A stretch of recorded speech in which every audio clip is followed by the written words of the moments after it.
রসুলপুর গ্রামে বসবাস করত রহিম নামে এক বৃদ্ধ। সে খুব সুন্দর মজার মজার গল্প জানে এবং সে একদিন হেঁটে হেঁটে বটগাছ নিচে এসে বসে।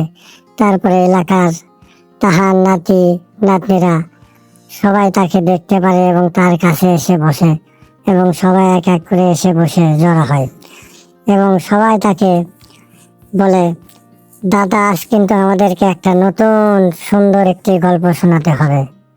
তখন রহিম মিয়া সবাইকে বলে, ঠিক আছে, তোরা সবাই এক জায়গায় বস, কোনো কথা বলিস না, আমি তোদেরকে খুব সুন্দর একটি গল্প শোনাবো।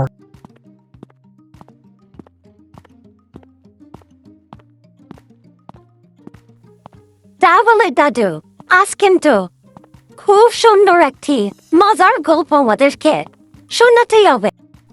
তাহলে তোরা শোন। অনেক দিন আগের কথা। এক বনে বাস করত সোনালি রঙের মাথায় শিংওয়ালা এক উড়ন্ত ঘোড়া এবং তার দুই বন্ধু ছিল। এক বন্ধু ছিল ছোট একটি গাধা এবং ছোট একটি হাতির বাচ্চা। তারপরে একদিন হঠাৎ সোনালি ঘোড়া ভাই, ও সোনালি ঘোড়া ভাই, আমার কথা শুনছো? সোনালি ঘোড়া ভাই, তুমি কি আছো? কারে ডাকতেছ? গাদা ভাই, তুমি কি সোনালি ঘোড়াবার কাছ থেকে কিছু শুনতে চাও? কে ডাকে আমারে?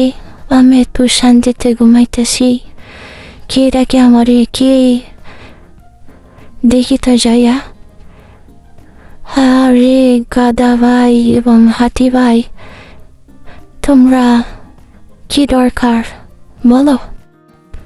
ভাই, তোমার দেখে আমি খুব খুশি হইলাম, কিন্তু কি কারণে ডাকতেছ বলো, আমি শুনতেছি। সোনালি ঘোড়া ভাই, তোমার তো শক্ত পুকুর দুটি ডানা আছে।